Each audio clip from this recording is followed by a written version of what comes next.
bless your heart. We're living high on the hog. Cant never could.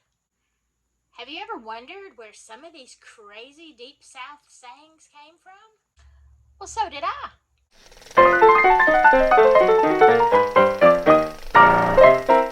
Well, hello there.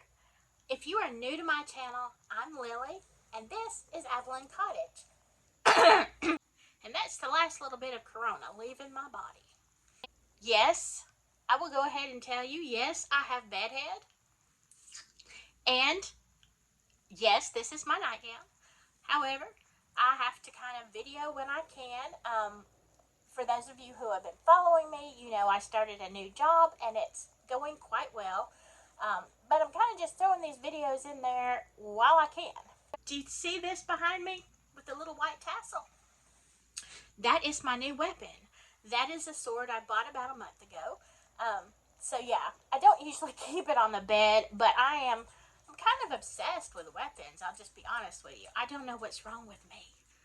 But I love swords, daggers, any kind of medieval weapon you can think of. And yeah, I guess I'm just a little weird that way.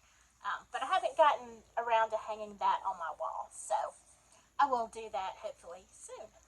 Now, where in the Sam Hill did we get all of these expressions? Well, I'm not even sure who Sam Hill was. And I think that's actually for another video. But we're going to start with some of my favorite sayings that people ask about, or that maybe kind of sound new or weird to you. So let's dive right in.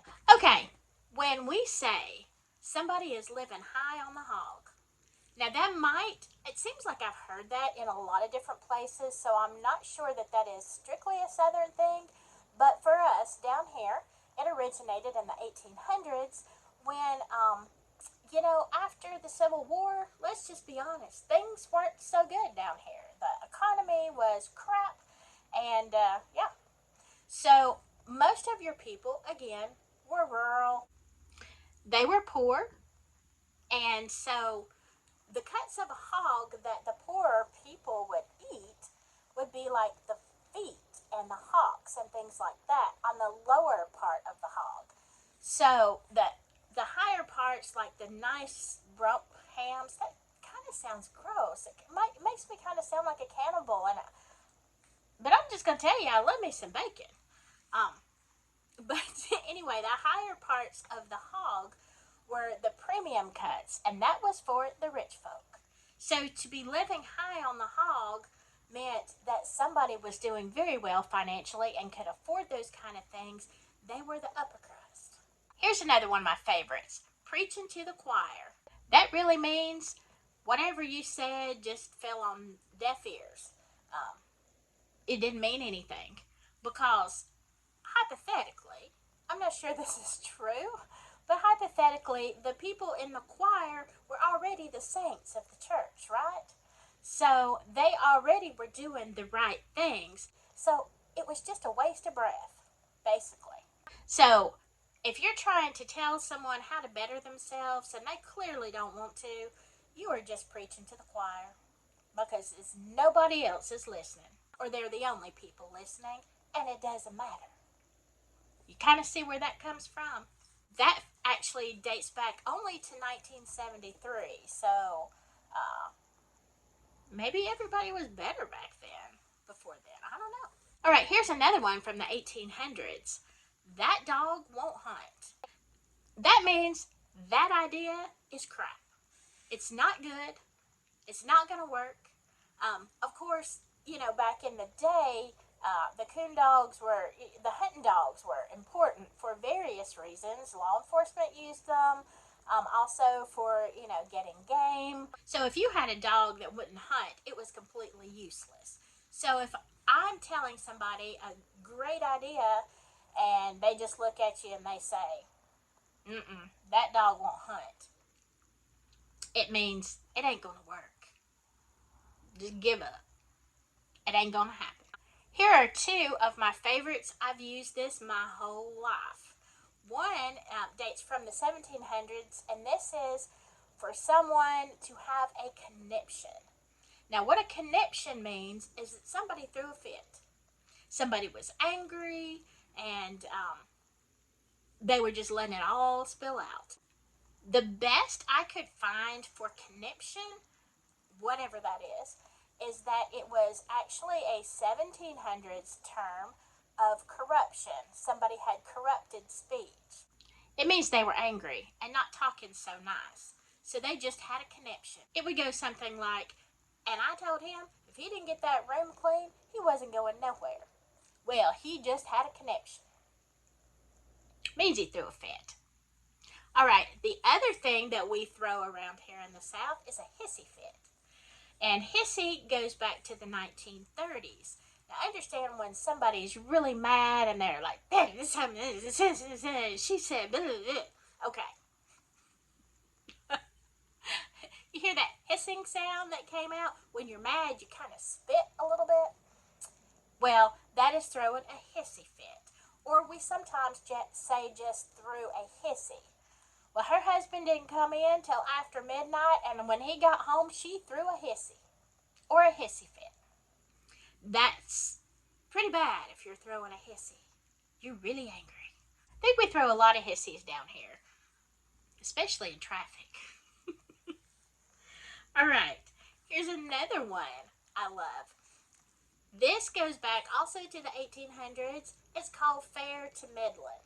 Now, I don't hear it as much as I used to, but I kind of say it maybe more than I used to.